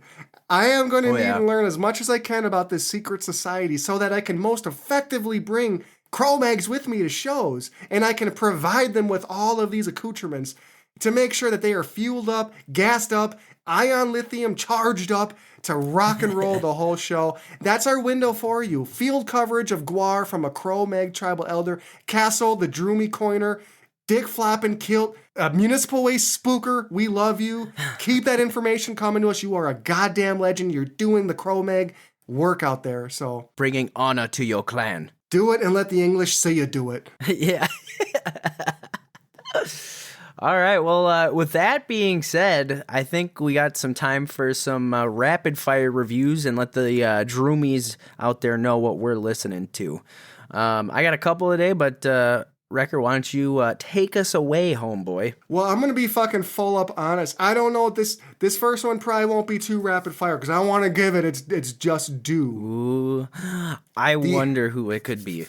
Man, these boys out of San Jose, California, they're coming out of the gate swinging hard as hell, hitting like a goddamn steamrolling, bricklaying Mack truck, but the album is Upon Desolation by Mortuous. Now, I went into the Mortuous show blind. I had never seen them. I never heard them. But after seeing them live, I snapped up multiple albums, and this is one of them I bought at the show, and I've been streaming it like a madman. But first, let's do some scene setting. San Jose, California is where they hail, and they're signed to Carbonized Records. You got just some nice boys from San Jose. You got Colin Tarvin on guitars and vocals. You've got Mike Beams also on guitars and vocals. Clint Roach on bass, and then rounding everything out with the percussion is Chad Gailey holding everything down on drums. So, Franny, reviewing this album first is like opening a wrestling show with a ladder match. I got one more review after this, but like this album hits so goddamn hard. So what does Mortuous sound like? Well, it's death doom with just extremely memorable riffs and frantic solos. This is traditional old school death metal with a ton of variety, a lot of tempo changes, gurgling vocals, and I love this, but atonal jabs that just cut through your speakers like a fucking knife. So this is so cool because just when you're like starting to get wore out by the ferocity, they slow it down. And this is what makes this album so special. They somehow have this intuition of when to slow it down, and it's so natural. When they slow things down, they do so with these doomish melodies that invoke Candlemas, that invokes My Dying Bride. Just these gorgeous, melodic, sad riffs with drawn out growls that come from like the pit of your stomach. If you check this album out, Upon Desolation, check out the riff from the track Nothing at about the 340 mark. It just invokes this medieval funeral procession. It feels and sounds like a plague cart filled with a plague cart filled with pustule covered bodies. And Days of Grey also showcases like this doom emphasis. But as I said, it's this balance of fast and slow. So Days of Grey showcases the musicianship on guitar they can hit, just punishing main riffs that sound sinister and evil with a solo that's like straight up a palate cleanser. These guys, Colin and Mike, they have such a complimentary vibe with their guitar work. And one of the spots that really hit me hard was on this Graveyard Rain closer. It's got this solo that I had to like triple listen to just to like pick my jaw up off the floor with what they were able to do on just a technicality standpoint. But as I mentioned, Franny, this is straight up. This is death metal with plenty of meat on the bone. Hell yeah. You want to hear some heavy riffs, like I'm talking about these slower passages, but if you want to hear a straight up death metal riff, Metamorphosis around the 245 mark has got a neck wrecker fucking broken neck seal of approval. That riff, hell yeah. Along with the riff, like their opening track Carve, is got this riff that sticks with you for days. It's absolutely memorable and punishing. And I'll just close out by saying, in terms of name dropping songs, and this is where I'm going to get a little more sentimental. But Ash and Dismay is this really slow song towards the end of the album where it introduces this somber melody at about like the 3-minute mark that just, it gives you imagery of like deforestation. It gives you imagery of like a death of a species. It makes you think of like the brevity of our time on this floating speck of blue and the vastness of space. Yeah. Like this song, Ash and Dismay, I'm telling you, at about 3 minutes, specifically 3 minutes and 15 seconds, there is this climax with this growl that feels like the emptying of a spirit from a dying man who's just now a husk. Sheesh. Bro, I legit got goosebumps. I felt like I legit got tears. I legit felt pain leave my body when I heard this song, Ash and Dismay. And as a moment, it felt like a lifetime. But just when I was like, wow, this is really monumental, the intensity kicked back in. So, when I talk about Mortuous, coming out of the pandemic, I've just like taken affinity to bands that have this imagery that make me think of the Middle Ages, and this funeral death doom really does that for me. So we know that death metal is already death obsessed, but something about adding like this dreary, doomy, this forlorn approach to melody, that just like for me takes it to the next level. And so, this album, Upon Desolation, it just encapsulates the dread of the Black Plague, of mortality, and it encapsulates the fragility of the human form, and it exalts our own brief time in this existence. I loved it. It's like, if it's a death metal album, it's a death metal album that's like a trebuchet loaded with limbs in varying states of decay. And these limbs, bro, they are festering with an insidious silent killer, this plague. And this trebuchet's ropes, they're taut with the promise of power waiting to be unleashed. The windup of the trebuchet is slow, but when the ripcord is pulled, you stand the fuck back. Because unless you want to add a limb to its payload, it's going to rip you the fuck apart. Hell. This is a wagon of a death metal album. It's a tugboat pushing through a dam built of bodies and rotten trees. I'm just going to gush. I'm going to keep going. Can I keep going? Can I tell you more? Let her rip, dude. Let her rip, man. Dude, listening to Upon Desolation had me scrambling for a COVID test because it left me breathless. It left me fucking fatigued. After it was all said and done, it had me facing my own mortality, and I was left with the sense of awe over like what humans can create. It's like the indomitable power of the human capacity for creativity. This album right here, Upon Desolation by Mortuous, I am not pulling punches. It's a cut above everything else, and what is honestly become a quickly saturated death metal scene, a scene that is full of excellent releases. Like, we are in the midst of a renaissance of death metal, and right now, Mortuous has placed themselves at the top of the pile. This is impeccable musicianship, excellent shifts in tempo, emotion, there's cohesion, there's chemistry, you can't fake it. I can't imagine anything dethroning this as my album of the year. With all that said, I know, like, I will never gush this much probably about an album again there's only gonna be one more album review this year, but you know what? All that said, this album for me, it gets a resounding, fist-pounding, shock and awe, astounding 10 out of 10, collapsed lungs. It's a perfect score. It's my first perfect score on the show, and this is why I do the show, to tell you about albums like this. Check out Mortuous Upon Desolation. My God. Woo! Doggy. Jesus, fuck, dude. I definitely have to check that one out. My God. I don't think I've ever heard you gush so hard, and not just in the show, but like ever. Like, even like when we're just hanging out, I don't think I've ever heard you gush over an album or a band this hard before. I just can't believe it. Like, this side of, like, you know, Undeath got us both in the gut hard. Oh yeah. This is that sort of feel. Like, this is something. Jeez. It's something different. And like, if you're not rushing out, like, I obviously I got a little diarrhea of a mouth going there, but I just can't get enough of this album. You have to check it out. It had to be said, man. It had to be said. Well, that's going to be a tough one for me to follow up, especially with this. Fuck, dude. Especially with this one. So, my first review, I also have two. This first one is probably going to be a little quicker. So I'm going to talk about Morbicon of Mournful Twilight. Just came out this year, 2022. This is not a super group, but You've been it's loving made from, these guys.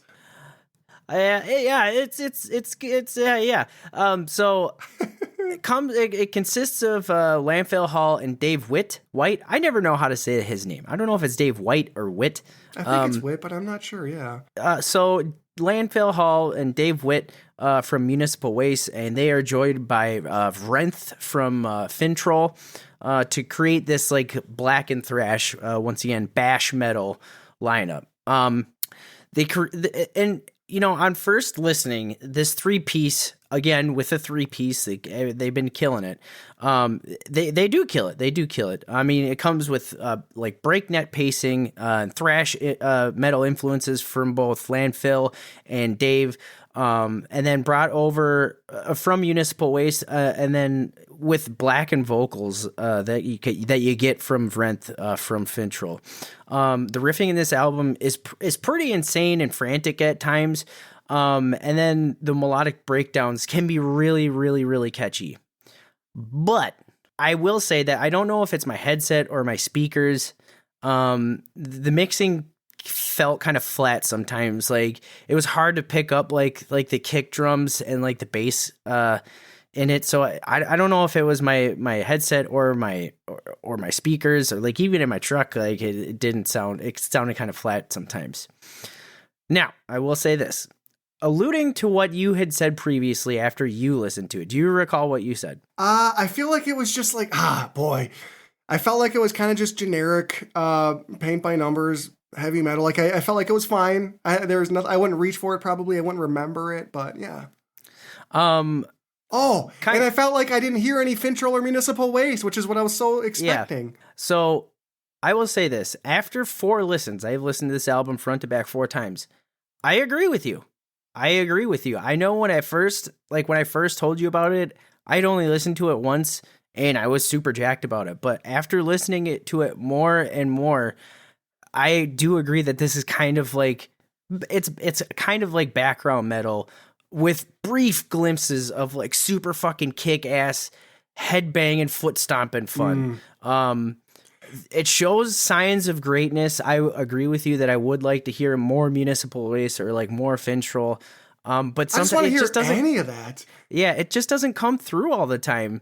So with that being said, this is like my first like average ranking, and I'm giving this a 3 barely stuffed Franny packs out of 5. Like, it's okay. It's okay. Yeah, it's there. I just like, I felt like, if you told me that Fintroll and Municipal Waste were coming together, like those are like two of the most fun bands in heavy metal. Yeah. And I would have expected there to be, maybe this is, a reputation, preceding a band a little bit, but Sure. I would have expected to hear a little bit from those bands in their sound. I think that would have been fun, but fuck. I guess these guys wanted to just do something totally new and unique without. And nothing wrong with that. Nothing wrong with that at all. Like, if it comes on, am I going to skip it? No. Am I going to ask to put something else on or whatever? No. But I kind of feel like I'm with you. I don't know if I'm going to reach for it unless I'm like in the mood for Morbicon. You know what I mean? I will say that I'm excited to see where they go with this. Hopefully they can bring in their Municipal Waste or their Fintroll influences. But yeah, I 3 out of 5. It's all right. It's all right. All right. Yeah, I feel like if they were to come out with something, like if I could hear some Fintroll with a little bit of Municipal Waste in the sound, like I'd be fucking down for that. But yeah. Well, fuck, Franny. I mean, Morbicon, I'm glad to, you gave it 4 listens. That's more than a fair shake. What else? I mean, that's more than I've watched The Real Housewives without knowing that this shit just ain't for me.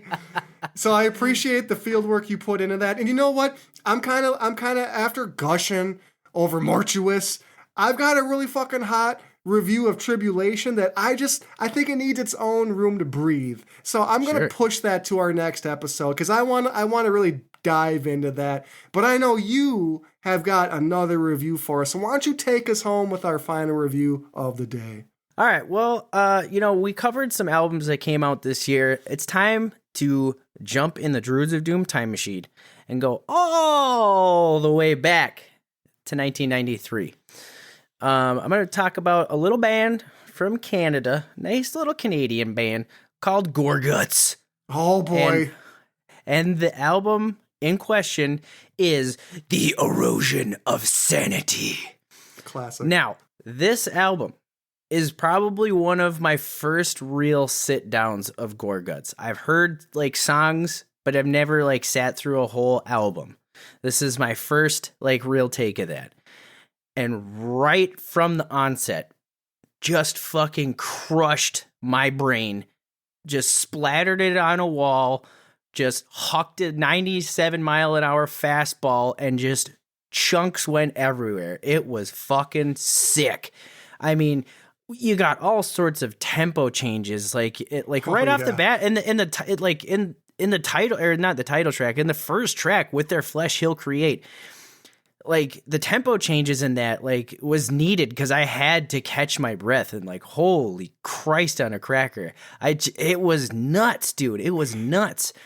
And like the double dose of the Gortars, they're not even guitars, they're Gortars. Like the double dose of Gortars, like just breeds insane. You're sitting on jokes like that till the end of the episode. Jesus, this kid's got it. He's coming at me with Gortars. Gortar sounds like a sweet arcade game from the 80s, like Gortar. It does, dude. It does. But I mean, they breed insane technical riffing and the solos that can be done and the melodies that they achieve. It's just a completely kick-ass sound, and I can't get enough of it. The drums are just fucking monstrous. Like the technicality and the time signature changes, as I alluded to, do like a power handshake, like Arnold and the fuck, what's his name? What the hell's his name? I always want to say it's Billy D. Williams, but it's Carl Weathers, I'm pretty sure.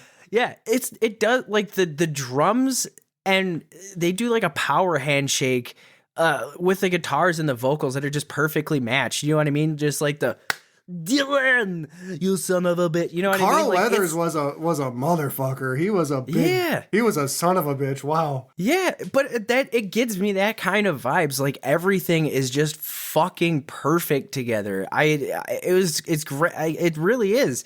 And then Luke's vocals are just incredible. They are incredible. I can't get over it enough. They're powerful as fuck. The lyrics are scary good. Emphasis on the fucking scary part. And the good part is just great in my opinion, man. Like it's hard to put into words the vocals that he can project. Like, it's just infectious. I just want to hear more and more of it. And just a brief allusion to like the acoustic guitar that they use throughout some of the tracks, like especially in the beginning of the last track, just insane. It just really brings like a whole tonal shift to their music. And then it again comes right back in with a face melting riffs. Oh, chef's kiss. I can't fucking get enough of it. I did have some, brief, like, I wouldn't even call them criticisms, but that being said, like, I don't even know what they are off the top of my head, but like, this is a 4.5 out of 5 Franny packs. Like, I am so fucking excited to go back and listen to more Gorguts after this, because like I said, I've heard like songs here and there, never really sat through a whole album, but if any of them are like this, fuck me running. I cannot wait to go back and explore more of Gorguts, because this shit was fucking fire. If you haven't heard this album, or if you haven't heard these guys, fucking A, go check them out, because it was a blast from the past. It was fucking rad. I mean, so many thoughts. The first thing I got to say is like, it took all of my strength to not want to start talking about Predator once you brought up fucking Carl Weathers and Arnold with that epic goddamn. I mean, that's an episode on its own. Come here, I'm here. Gorguts, I'm here. I'm here. Come on, play. I know you've like been on this journey of like, you keep on talking about like where death metal meets technical death metal, and like you're now like, for me, this is like for me the first time I'm hearing you based on like what I would say is like, this is really kind of where tech death is starting. That album is, for me, I'm so like impressed that I feel like I'm a dumbass, because that album has got so much going on. Like, it's almost hard to grasp at times. Like, you really need to be a focused listener to like take that album in. It reminds me of like, when I'm just so obsessed with Lovecraft, but it's like, in some of these Lovecraft stories, your protagonist discovers an alien city that's constructed with materials that defy what the human brain thinks is possible, with like alien angles that shouldn't exist, and that breaks the human mind. Like, that album is like that for me. It's so technical and so jazzy, and the time signatures are so wild that it's hard to wrap your brain around. So like, it's 4.5 out of 5 Franny packs is like saying something, because that's for sure a classic, revered album within death metal. It, like I said, it totally fucking blew my mind, man. Like, it was kind of hard to like fathom like all the time signature changes and just all the crazy stuff that they're doing in this album. But I am glad, like I said, like there was parts in my listening where like I felt like my sanity was eroding, you know what I mean? There was just so much going on. Felt like I was being pushed closer and closer and closer to the edge of insanity. And I can't thank them enough for these for doing it. These sweet, kind Canadian boys. Thank you so much for borderline making me lose my mind. It was fucking sick. Yeah, I think if I recall, I want to say they're from the Quebec region, and that, I could be wrong, but I know that like Canada has proven to be fertile grounds for death metal, and you continue on this goddamn journey of these seminal classics. And what Franny, what I think is probably happening out there somewhere in fucking podcast land, there's probably someone who has stumbled on this show going through a similar journey. Like, it's like you are curating a fucking death metal starter pack for people, and I love it. So thank you for bringing that hard-hitting coverage of like a seminal death metal record. Well, it was just so much fun. I can't wait to kind of go down this journey, to keep going down this journey, because if it keeps delivering stuff like this, man, fuck, I am in for a long and fruitful journey. Okay, it's going to be a sick ass voyage. Man, death metal is heavy metal is deep as fuck, but death metal is deep as fuck. And I think, my resolution for 2023 is going to be, for our Droomies, I'm going to start to dive into some, I'm going to make it my mission to start sharing some like genre classics outside of death metal, because I like what you're doing here with death metal, and maybe I can provide some insight into a different genre, a starter pack. Power metal. Oh boy. Power metal. Well, see, that would mean I have to listen to. That would require me to listen to. You gotta listen to Fellowship. Oh my God, Christ! Fucking least wanted albums of 2023. Here we come. I don't know. Maybe watch this. Watch them put out an album in 2023 that knocks my socks off. Oh God, I'd love that. Just to be like, bitch, I told you so. I told you, motherfucker. Franny, if we still have a listener out there, you've been with us on a long journey today, Drew. You've heard us talk a lot of shit, and before I hand it over to Franny to take us away, I just want to throw this out there. We've asked you for feedback on a lot today, and if you can suffer one more question, I want to tip my hand to you on a future topic that we're going to be talking about, and that is, the year's 2024, or year's 2040, it's 2050, it's 2060. Where is heavy metal going?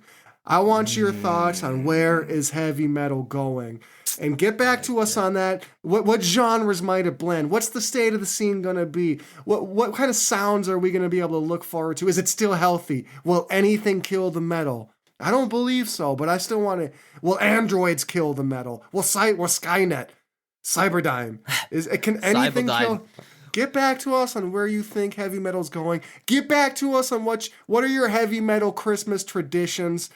I would love to hear it. I would love to see 100 followers before our next fucking episode on Instagram. Subscribe. Fucking Franny, tell them all the things. All right, boys and girls. Well, once again, thank you so much for sticking with us. As Wrecker alluded to, this was like kind of a bit of a longer journey, but we are all learned Droomies here at the Druids of Doom. So we just want to thank you for listening.